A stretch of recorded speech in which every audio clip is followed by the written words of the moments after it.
자, 여러분, 운동을 쉽고 재밌게 알려드리겠습니다. 구독과 좋아요 부탁드립니다. 여러분 안녕하십니까. 네, 근육근육소 시청점 팀장 이경주 팀장님과 함께하고 있습니다. 자, 이제 또 1월입니다. 네, 다이어트를 하시는 분들이 많지 않겠습니까? 그렇죠. 이제 많이 들어오고 있습니다. 네, 그래서 우리 팀장님께서 회원들 바디 프로필도 많이 지도를 해보시고 예. 이제 다이어트도 많이 지도를 해보셨고 몸도 많이 만들어 보셨는데 사실 그렇잖아요. 이제 길게 얘기하는 것보다 짧게 회원분들이 다이어트 하는데 가장 많이 하는 실수 몇 가지만 좀 찝어주시죠. 어떻게 해야 됩니까? 우선 첫 번째로는 운동을 처음 시작하시는 분들이 기간을 되게 짧게 잡고 오십니다. 뭐 예를 들어서 이제 뭐 여름이다 이렇게 해가지고 다이어트를 원하시는데 뭐 3개월에 10kg를 감량하고 싶다. 근데 대부분 마찬가지입니다. 체지방은 줄이고 근육량은 올리고 싶은. 그렇죠. 예, 모든 사람들의 바람이긴 하지만 이게 상식적으로는 조금 어려운 부분이거든요. 운동의 구력이 조금 나가시는 분들 같은 경우에는 이게 어느 정도 상승 다이어트가 가능하긴 하지만 운동을 처음 해보시는 분들이나 이제 대부분 이 시기에 다이어트를 하려고 하시는 분들은 여성분입니다.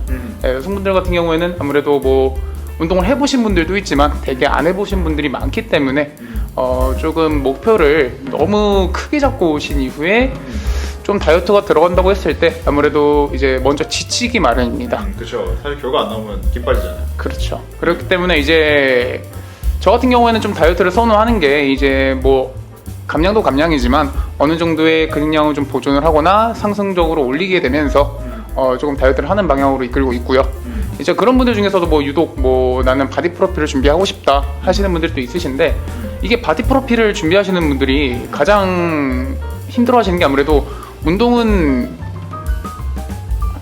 괜찮아요. 자르면 운동 같은 경우에는 이제 아무래도 해오신 분들 같은 경우에는 괜찮지만 안 해보신 분들 같은 경우는 처음에는 자극이라던가 이제 무게 또는 세트 수가 반복적으로 이루어질 수가 없고 그 자극점을 못 찾는다는 게 가장 큰 어려움이거든요. 내가 어디를 운동하는지 모르는 상태에서 운동을 하게 되면 아무래도 조금 운동을 하는 데 있어서 어려움을 겪을 수밖에 없고 그 부분에서 식단까지 들어가야 되다 보니까 금방들 지치세요.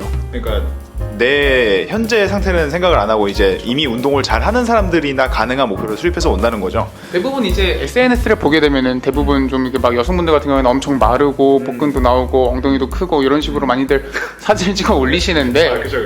이제 그런 분들 같은 경우는 아무래도 뭐 운동을 어느 정도 해보신 분들이거든요. 근데 그런 분들 이제 이렇게 찍고 싶다라고 해서 왔는데 이제 현실적으로는 조금 아무래도 어려운 부분이 없지 않아 있습니다. 그러니까 기본기가 제일 중요하다는 거죠. 자, 그러면은 그런 거잖아요. 사실 우리 직업이라는 거는 결국 기본기가 없는 사람들한테 빨리 기본기를 장착해주고 그럼 이제 최대한 감량을 쉽게 해주고 이런 건데 사실 보통 다들 10kg 빼겠다, 5kg 빼겠다로 오잖아요. 자, 그러면은 10kg, 5kg 빼고 싶으신 분들한테 이걸 가장 빨리 할 수 있는 방법과 스케줄은 어떻게 되는 건가요? 대부분 오시는 분들이 회사원입니다. 회사원분들에 한해서는 개인적으로 운동을 좀 하는 게 가장 중요하다고 말씀을 드립니다. 이게 PT만 받는다고 해서 어느 정도 물론 다이어트도 되고 근육량 증가가 되지만 공부랑 똑같이 마찬가지로 이제 하는 만큼 좋아지거든요. 복수 안 한다. 그렇죠. 그래서 최대한 많은 개인 운동에 시간을 할애하도록 말씀을 드리고 그거를 이제 저희 같은 경우에는 조금 할 수 있도록 좀 이게 뭐 동영상이라든가 루틴 여러 가지 뭐 운동 프로그램 등등을 회원들께 공유를 해가지고 혼자 좀 운동을 많이 할 수 있도록 도와드리고 있는 편이고요. 그런 부분에서 이제 아무래도 식단적인 부분이 가장 중요하다고 저는 생각을 해서 식단 관리도 이제 24시간 주말까지 해서 다 관리를 하고 있습니다. 그러면은 이제 지금까지 들어보니까 결국 전공법이 답이라는 거잖아요. 저 이제 뭐 요즘 SNS 보면은 뭐 맛있는 거 먹으면서 다이어트하는 이런 게 많이 올라오고 있긴 한데 이게 그런 분들 같은 경우에는 조금 강량이 되는 건 좋아요. 스트레스도 많이 안 받고 이제 내가 어느 정도 내 삶을 영위하면서 이 다이어트랑 근성장을 일으킬 수 있다고 나오지만 이 감량 목표가 크신 분들 기간이 짧은 내에서 감량 목표가 크신 분들은 그런 걸 생각하기엔 조금 어렵지 않을까. 저 같은 경우는 이제 확실하게 감량을 하려면은 그에 걸맞는 각오와 이제 계획이 있어야 되는 거고 결국 쉽게 되는 건 없다. 맞습니다. 네, 사실 근데 그런 쉽게 되는 거를 사람들이 자꾸 찾으니까 얼마 전에 이제 닭가슴살 소시지 파동이 있지 않았습니까? 네, 어쩐지 개맛있더라고. 사실 근데 그거 되게 유명한 회사도 낑겨 있더라고요. 저희가 자주 먹는 닭가슴살 볶음밥 만드는 회사. 드시지 마세요. 네, 이쯤 되면 이제 저희도 뭐 의심 한번 해봐야 되나 생각이 드는데 그러면은 그런 거 있잖아요. 사실 이런 영상을 보면 다들 사람들이 김이 빠질 수 있어요. 역시 열심히 해야 되는구나. 그러면 이런 분들도 많이 보시잖아요. 되게 그 열심히 되게 청운의 꿈을 품고 왔다가 그 실망하고 중간에 포기하시는 분도 보셨을 거 아니에요, 트레이너를 하면서. 그런 분들한테 이제 계속 이어나갈 수 있는 특효약이나 아니면은 해드리고 싶은 조언 같은 게 혹시 있습니까?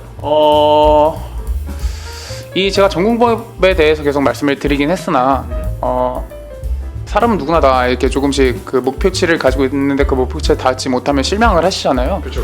목표치를 조금 뭐 높게 잡으시는 것도 좋지만 이게 한 걸음 한 걸음 나아간다는 느낌으로 조금 길게 잡으시는 것도 좋고, 이제 그게 안 된다 하시면은 조금 예를 들어 뭐 다이어트를 집중적으로 어느 부위를 좀 해가지고 다이어트를 진행한다고, 예를 들어 뭐 여성분들 같은 경우에는 이제 힙 쪽이나 아니면은 뭐 등 이런 식으로 좀 이렇게 잡아가지고 거기에 맞는 운동 프로그램으로 운동을 진행한다든가, 결국에는 이게 근육이 활성화가 되어야 그 부분에 있는 지방을 연소시킨 이후에 이제 근육이 나오는 거거든요. 맞습니다. 네, 조금 그 원하는 부위를 타겟적으로 운동을 집중적으로 진행을 했을 때 조금 더 빠른 다이어트가 가능하시지 않을까 싶습니다. 이제 중간중간 조그만 목표들을 설정을 해가지고 그거가 되는 거를 조금씩 경험하면서 결국에는 이제 큰 목표를 성취할 수 있게 되는, 전공법 싫다 그래서 딴 거 있냐고 물었더니 끝까지 전공법을 말씀하시는 자, 우리 경주 팀장님 그래도 트레이너 오래 하셨고 사실 굉장히 많은 지금 나오는 회원분들의 바디 프로필도 찍으셨었는데, 결국 이런 사람이 전공법이 답이라고 말한다는 것은 여러분 올해도 마찬가지입니다. 그냥 전공법을 통해서 최선을 다하시는 것이 중요할 것 같고요. 오늘 알려드린 다이어트 꿀팁인지는 모르겠습니다. 나도 알고 너도 알고 우리 모두 알지만 오로지 소수의 사람만 성공하는 그 방법, 여러분들께서 올해 이제 계획을 세우실 때 여태까지 좀 허무맹랑한 계획이나 아니면은 조금 달성이 어려운 계획을 만드는 데 있어 가지고 여태까지 계획을 실패해 오셨다면, 올해는 조금 현실적인 목표를 통해서 시작하고 꾸준히 하는 거에 좀 목표를 두시면은, 의의를 두시면 어떨까 하는 생각에 대해서 말씀을 드리면서 인사를 드리도록 하겠습니다. 오늘 말씀해주신 이 팀장님 감사합니다. 감사합니다. 시청해주셔서 감사합니다.